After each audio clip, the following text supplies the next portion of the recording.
Welcome everybody to my first live stream interview in a serial of 4. Today we are going to talk with one of Ukraine's most famous journalists, and Mr. Roman Bochkala. Welcome, Roman. Thank you very much, Kenneth. Welcome to Ukraine, and congrats you with your first stream. Thank you. You are a journalist, you are a volunteer, you're a military correspondent, you are an anti-corruption activist, and you are a father of 4 children. How do you find time for all this? Only 4 children, not 5, not 6, unfortunately. Not so.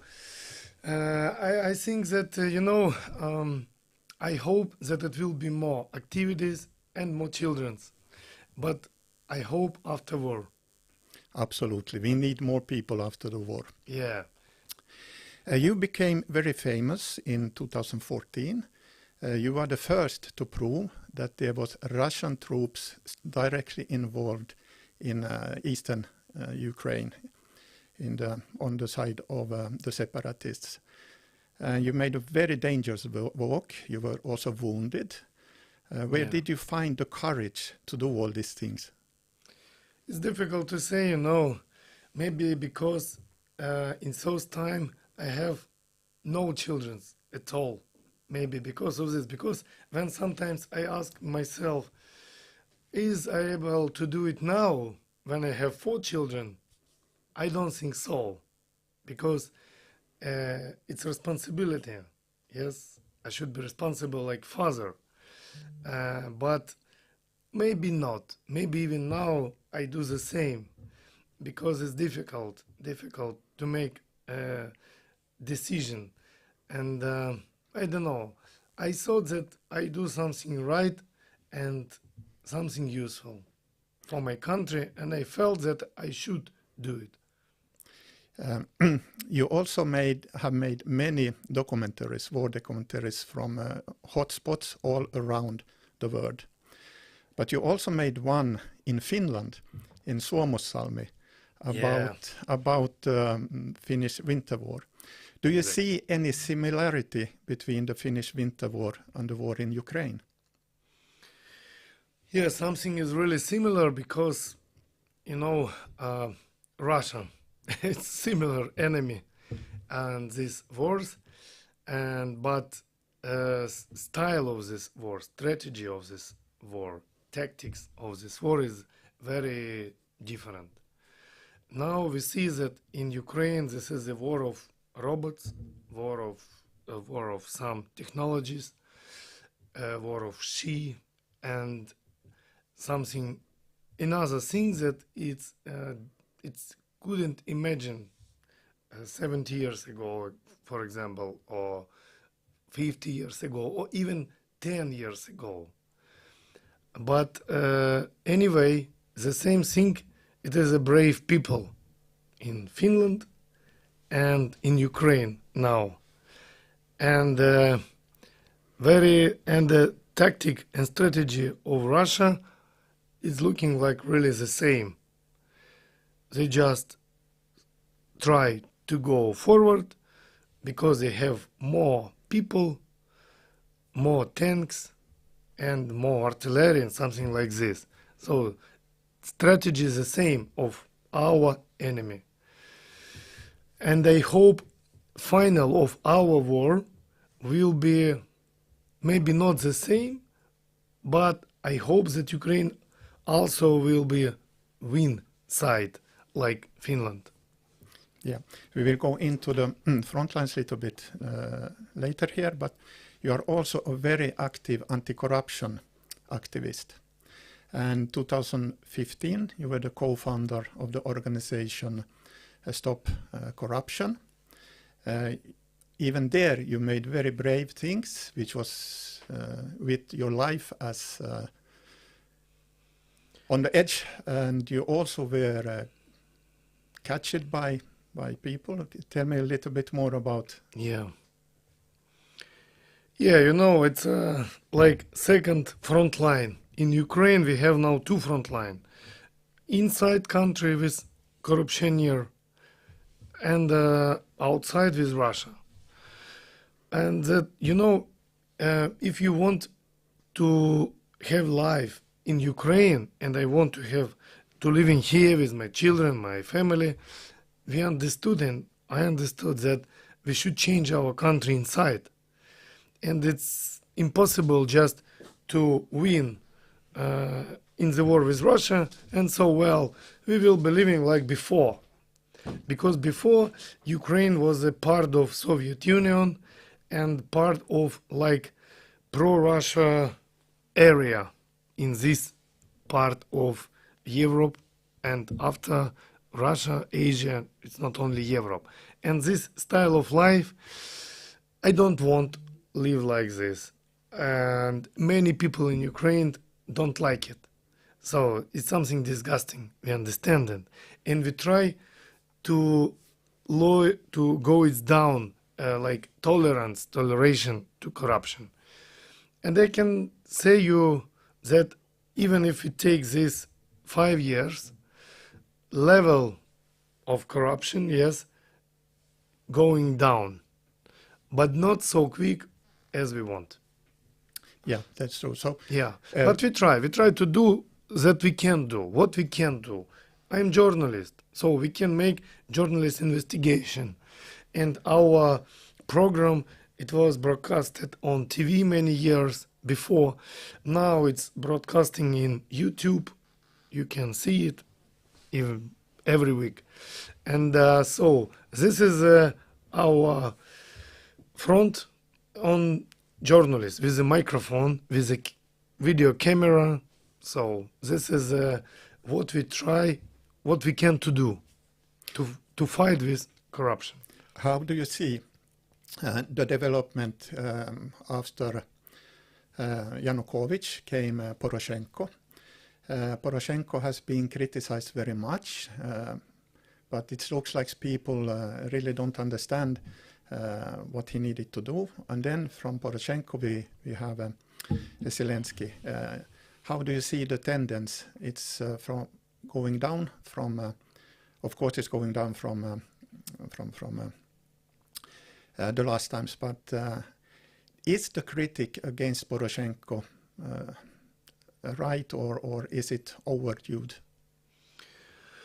You know, it's we should to talk about it like separate. One kind of critics of Poroshenko, it's because some economic things. Because when he was president, corruption was high enough in Ukraine. Unfortunately, like now too. And when he only became president, he told for Ukrainian society that I will be win corruption and I will be change Ukraine. He really has done many good things for Ukraine, really. Ukraine changed in many different things. But as we're talking about his, you know, how to say, people that close to him, he really has big level of corruption. People that was minister, deputy, you know, and unfortunately, it's fair to say that corruption was on the big level in time of Poroshenko. But what can I say good about him? That he's really patriot of Ukraine. He's really patriot. And he clever guy. He maybe if he was president when big war start, maybe big war even don't start, maybe. Because he tried to make his political strategy and tactic a little bit in another way. But we don't know, maybe war will start after 1 year, maybe not in 22, maybe 23 or 24. Anyway, it's not a problem of Zelensky that war is start. But I mean that their style of internal affairs and international politics is very different. In another way, we think that Zelensky also tried to do the best for his country, for Ukraine, but maybe he's not so very good, you know, have very big experience in politician like Poroshenko. And this experience is really help Poroshenko when he was. But as I said, that it's difficult to say how it could be if Poroshenko leave big president second time. We don't know. Mm-hmm. But what was interesting is during Poroshenko's time we got this NABU, the National Anti-Corruption Bureau of Ukraine. And the idea was to make this organization transparent. And you also was participating in this 2016 and 2017. He was elected to the Council of Public Control for NABU. How do you see the work of NABU and the future for NABU? The main thing that NABU is really independent. Like they have their own prosecutor and their own investigation bureau. And the main thing that this is not changed during these years. And I think that if we're talking about big corruption, not like on the ground level, even I think, on the level some minister, politician level. It's, I think, the most powerful instrument to change situation in Ukraine, NABU. Of course, we want to have more investigations, you know. We want to have more strong result. But I think it was possible only now, 2 years, last 2 years, because in Ukraine start anti-corruption card. Because unfortunately, card system in Ukraine not the best. And we have, unfortunately, corruption in cards. Not in all. But if we're talking about anti-corruption card, it's really, I can say it's responsible, it's really clear from corruption. And before, it was difficult to NABU to work effective without card. But now they have Bureau Investigation, Anti-Corruption, Prosecutor and card. And now it's working like one system. So I hope that in future few years we will see, you know, big quality different how situation was before and will be after few years. I think it's possible. And of course it's not only because Poroshenko help or Zelensky. Of course, thanks for them. But first of all, I should say thank you for European Union, for United States, for our partners, international partners, because it was like, you know, one of the important topic for them, for our partners, that Ukraine, if you want to change, if you want to have our aid, help, investigation, partnership, you should to start it. You should to make this reformation, the system. And I think because of this, we start to do it. Yeah. As you told, this prosecutor, that is also a very important instance. And you were also a member of the Kyiv Commission of General Prosecutor's Office of Ukraine for the selection of the management staff of local prosecutors. How did this or this system also make it more transparent concerning the prosecutors? Yeah, now it's definitely change. For example, yes, of course, unfortunately, corruption even today is possible in prosecutor system. But if we take time of Yanukovych, and if me, like journalist, to make some investigation, some article in newspaper about corruption, it will be changed nothing. But now, after our journalist investigation of Stop Corruption about vice head of general prosecutor, his last name Verbitsky,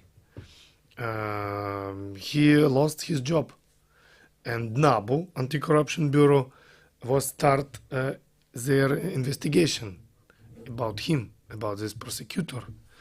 So, and it's not like one example. Now we have many examples like this. So they don't, you know, they don't feel that they don't, like, you know, in the arm. Now they really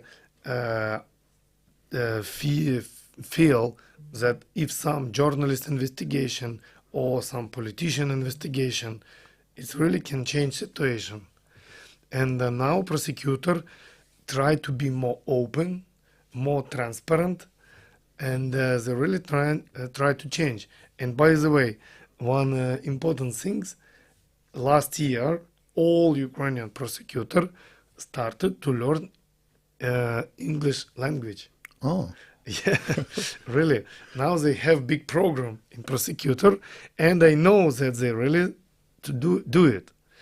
And it's also for me, I think it's one of the, like, you know, like examples that they trying to change and try to be more open for new knowledge, for new principles, for new qualities. And I hope that in the next few years, face of prosecutor system in Ukraine also will be quite another and better. Then we come to the last thing in justice system, our courts. Because due to democratic rules, the court need to be independent from the government, but it also open up possibilities for corruption inside it. How is the situation now in our courts? Unfortunately, Ukraine didn't finish reformation of court system. We have few organs inside that should to do it. It's VKKS, it's Ukrainian names, maybe it's not so interesting for our auditory, but what I mean, that this process was started in the time of Poroshenko, but unfortunately don't finish yet. And as for me, I think that is very, very important thing, because sometimes we're talking with some investors, international business, because Ukraine is interesting territory, interesting state for investigation. Especially, it will be very interesting after big war. But if Ukrainian court system will not change, I don't think that Ukraine will be now will have many billions of investigation. It's impossible, because every investor should be confident on 100% that his investigation could be, he can save it, and he can fight with a prosecutor system or with some raiders if they will have some illegal interest to his investigation. And it's also important if we want to change and finish this war soon, because international investigation, as for me, in my opinion, is one of guarantee that our partners, international partners, will have interest in Ukraine. Their interest should be one of interest, as of course investigation. Without investigation in long period, it will be difficult to increase partnership with West countries. And of course, independent, clear court system, as I said before, it's one of the most important thing. And it's not only my opinion. Many journalists, civil society members, and politician members understood it. And but unfortunately, every new government that coming in power, they try to have influence on this system. Unfortunately, it will be fair to say that even now, Ukrainian government have some influence on the court. It's not good. Everybody understand it, and they very hope that it will be changed. Let's go into the war situation just now. Ukraine surprised all world by going into Kursk region. What do you think is the most important thing that we went over there?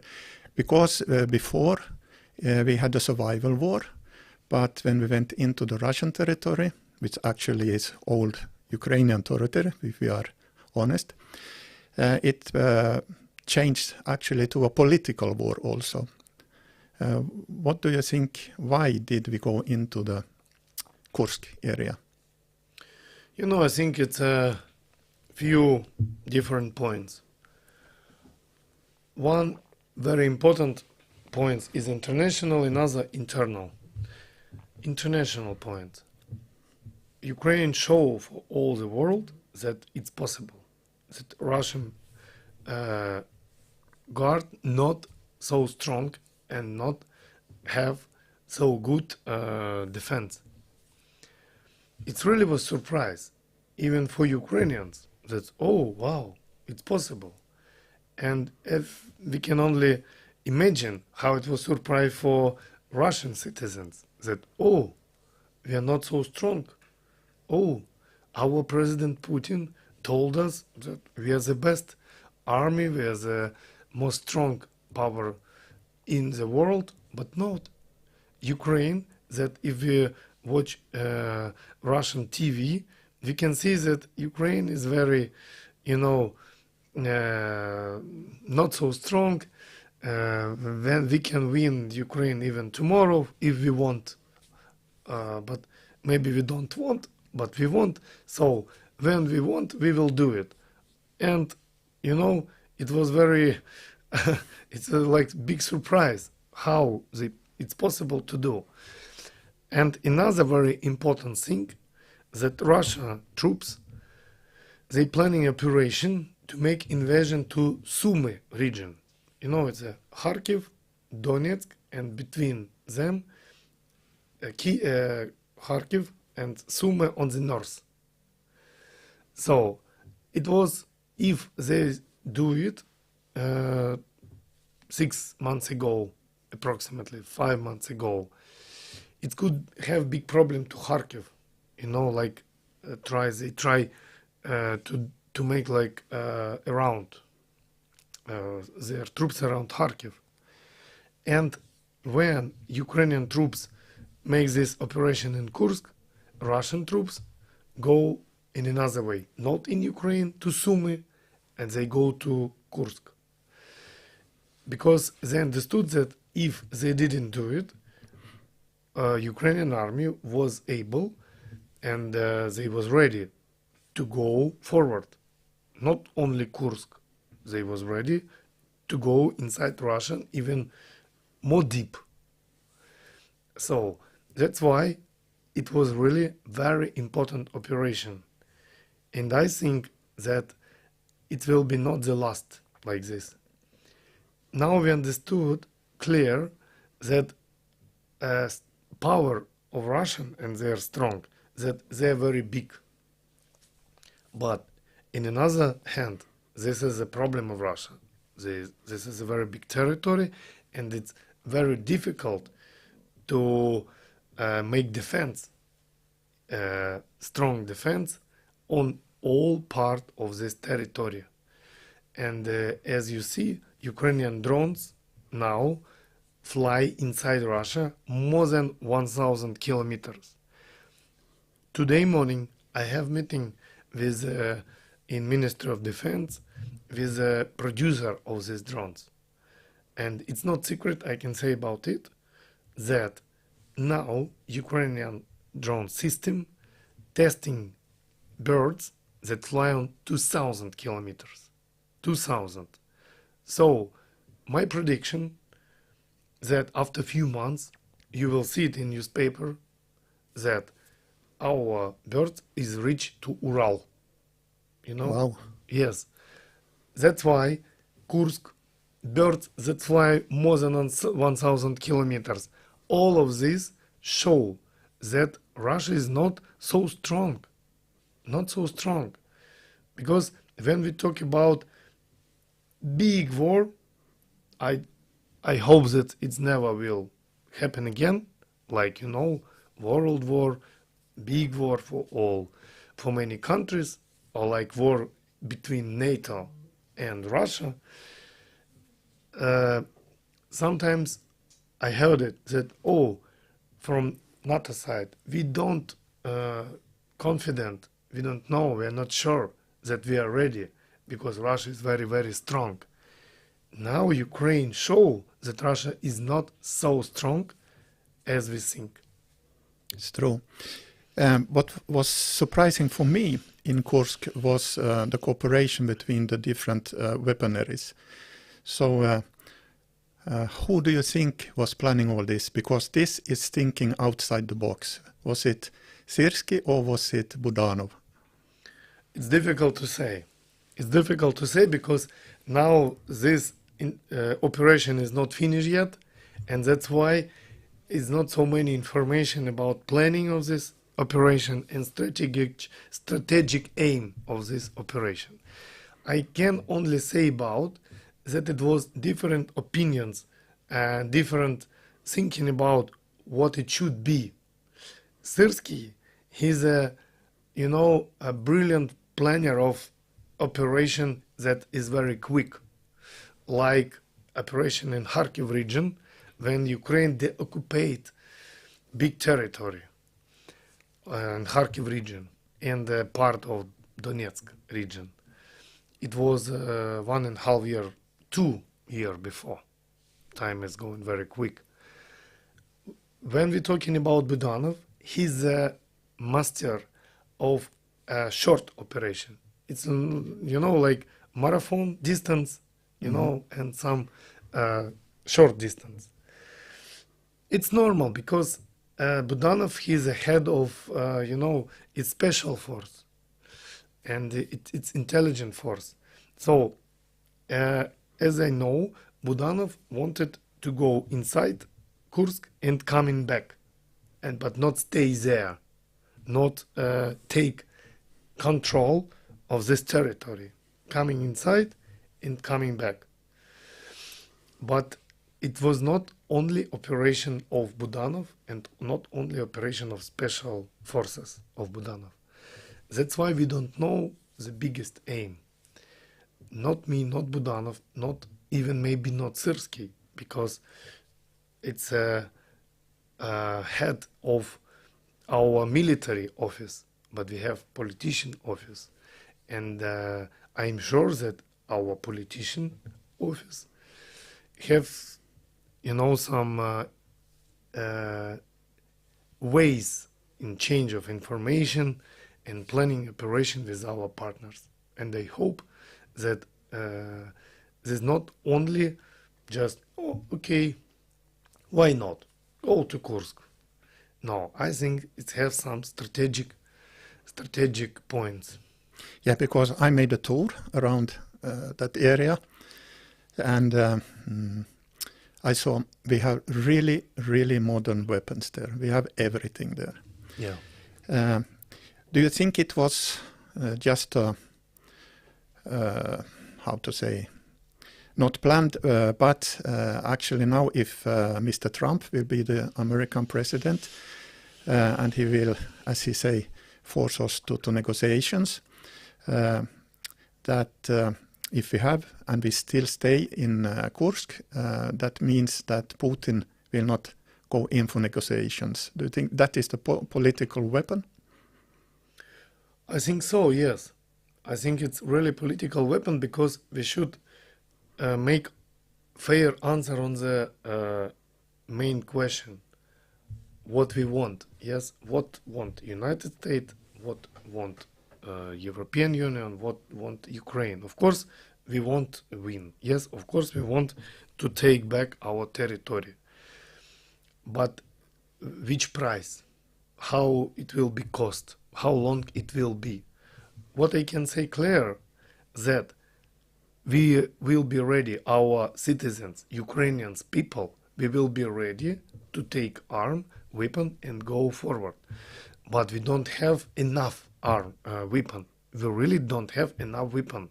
And the biggest problem that maybe if war will be going forward in the way like now, after few years, we will don't have enough people, because unfortunately partners cannot give us people. They can give us money, they can give us weapon, but not people.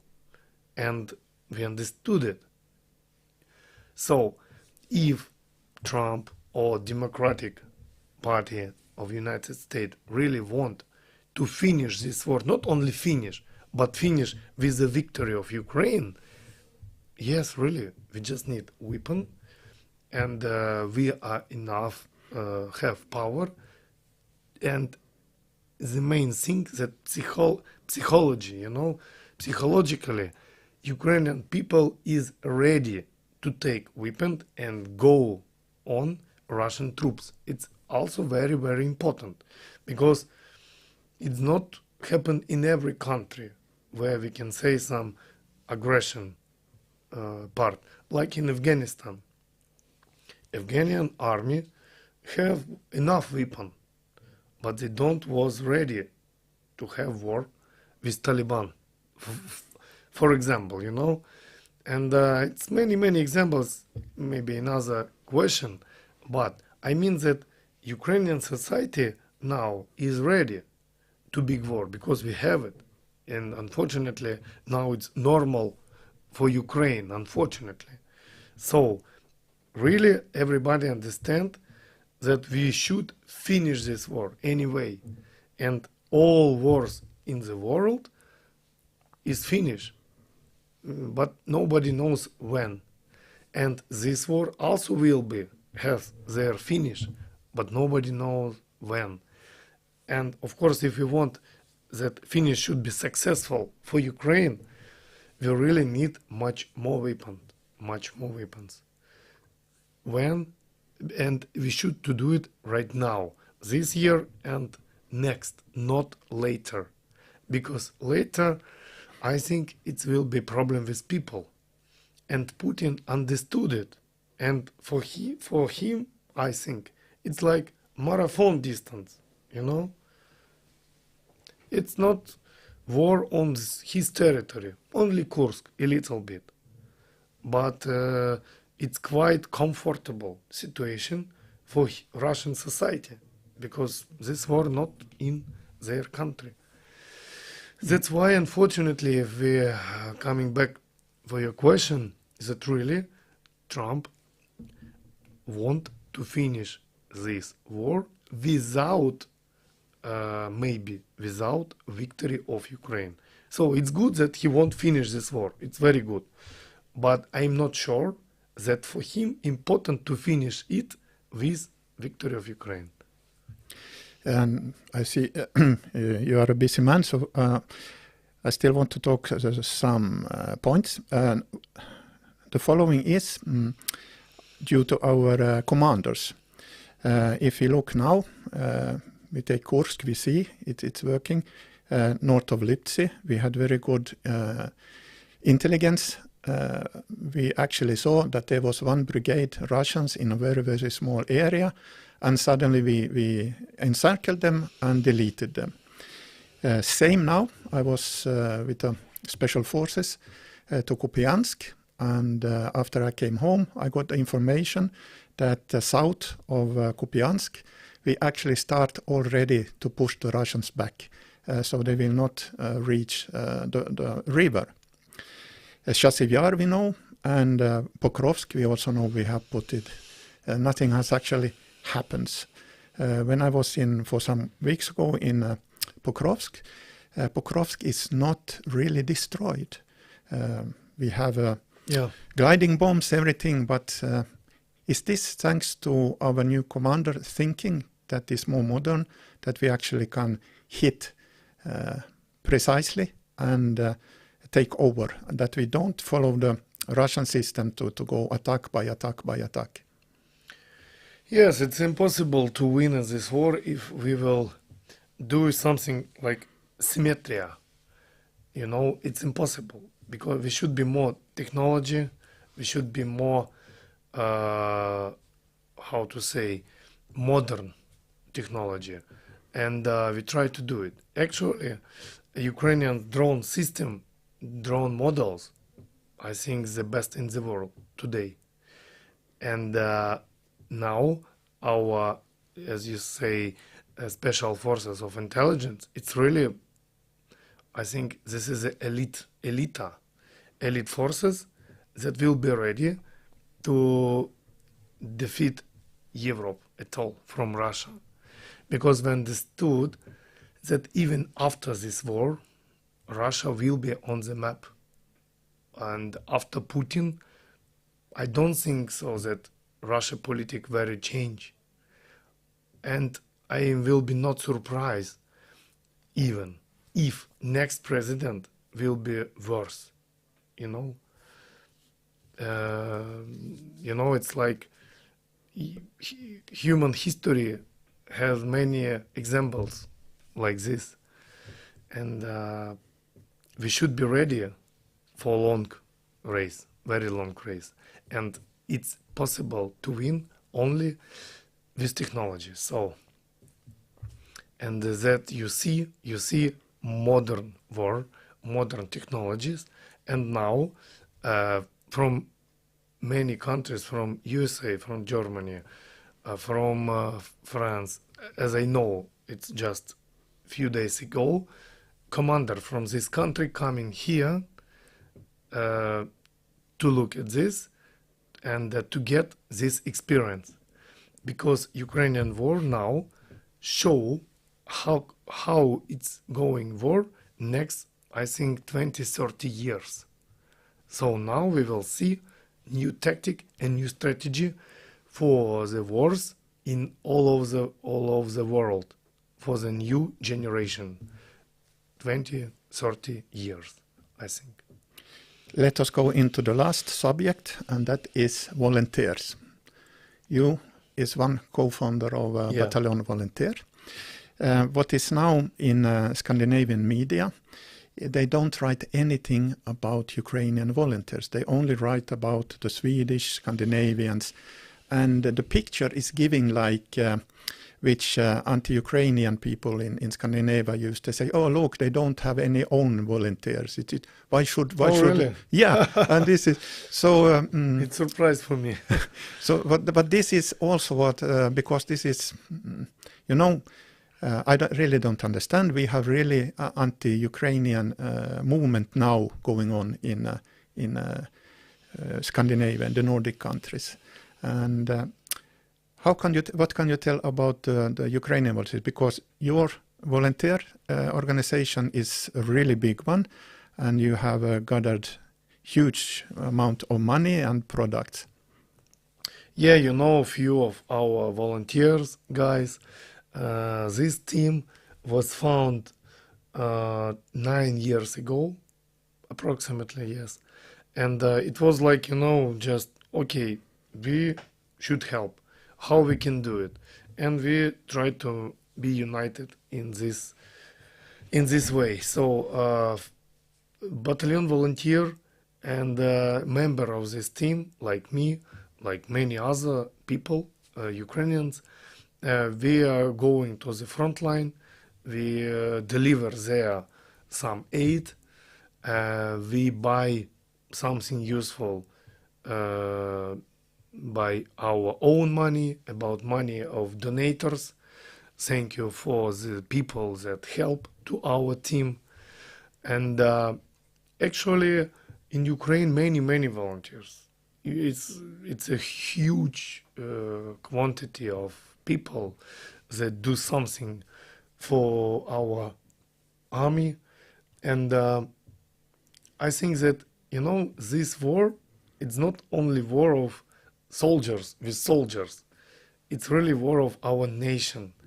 And the volunteers way, I think it's a way that will be very important for Ukraine in the future, because it's it's like union of people with the very right qualities, that people, first, patriot of Ukraine. Second, they don't leave country, they living here. Of course, some volunteers help from abroad, and Ukrainians too, and thanks for them. But anyway, center of this is here, and you should be here if you want to deliver it, to go to the front line. And many of our volunteers now is the soldiers, some of them officers. It's it's becoming like very big way, and I want to say very big thank you for volunteers, because without volunteers this war will be another, I'm sure. What kind of status would you like for the volunteers? I mean, you go into the war zone because you are not listed as a soldier or as an army. Your insurance doesn't cover anything. Nothing. More of this. I'm sure that 9 from 10 volunteers even don't have insurance, any insurance. If we're talking about some status, we don't have some special status. Yes, all volunteers have some information about their organization, and if you want to go to front line, just on the front line, yes, you should to have some right for this. And Ukrainian security service, they check the name, they check who is the people that yes, in this or another font, and give special some document that allowed you, give you green light to go to the front line. But it's nothing special. Sometimes when you coming there, it's enough just to speak, to have some talk, some conversation with the soldiers. They understood why you go, what you want to give to the army. And you know, if you're talking about volunteers that do their job many years, they know each other, it's not a problem. Yes, but sometimes volunteers need some status to go abroad, because now for all men from 18 to 60 years old, they should to have some special documents to go abroad, and volunteers in some special situation have this rights to go abroad. Of course, when you go into a war zone, especially a fighting zone, you really need to know what you are doing. And now it's many foreign volunteers who also like to deliver straight to the front. What is your recommendation for them concerning the security? Of course, they should to understood elementary medicine practices, because I know many, unfortunately, cases when your medical help or was need for you. You know, this is the first one. Second one, it's better to go not alone. It's better to go with some maybe local volunteers, maybe some Ukrainian volunteers, maybe with some people that don't go there first time, that have experience. And I don't know. And of course, you should be ready that situation could be changed in 1 minute, in one moment. It's really, you know, it could be when you come into Lviv or to Kiev, you think, oh, everything quite good. Maybe sometimes some alarm, maybe some rockets, but not so bad. But if you go to the west or to the south or to the north, you should be clear that situation can be very, very difficult, because I've been on many different wars in Afghanistan, in Syria, in Somalia, in Congo, in Liberia, and I can say that war in Ukraine now much worse than everything that I have seen before abroad. So you should be ready for everything. Yeah. And then to the last, I have got many requirements to send you some questions, to answer some questions. Half of those actually is questions, how do we take care about our war invalids after they been injured, they got the prosthesis, and they got the hospital. But when they are released from hospital, do we have any rehabilitation? Yes, of course. In Ukraine, we have like government rehabilitation system of Ministry of Health, and we have Ministry of Veterans. By the way, my friend, Alexander Porkhun, he was a few years minister of this ministry. He is a hero of Ukraine. He also was a few times injured on the front line, wounded, and he understood what is it.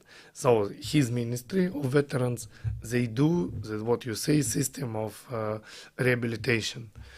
Many volunteers organizations also do something for activities in this way. But of course it's not enough, because for rehabilitation you should to have some equipment, medicine equipment. It's very cost too much. So, and in this way, now Ukraine try to have some aid and ask about this to another countries, because it's many people. And after this war, we understood that it will be change all society. And I hope that change in the good way, and Ukraine will be ready for this. But of course, it's not so easy. It's really a very difficult situation. But I can say you sure that Ukraine understood this problem, and many things we are doing for this. Maybe next time we can go with you, Kenneth, for some rehabilitation center and or some hospital, and you can see it in your eyes. Yes, that would be very interesting. Yeah. It's possible, of course. Roman, thank you very much. And for all my viewers, it will be a link on my Facebook to donation for volunteer, battalion volunteer. Your donations is really needed. Thank you, Kenneth, and thank you for your interest for Ukraine. Thank you for your friends, for your auditory that come to our interview, and thank you for your time, and thank you that you are with us and that you are in Kiev. Thank you. In Ukraine. Thank you very much. Thank you. Have a nice day, everybody.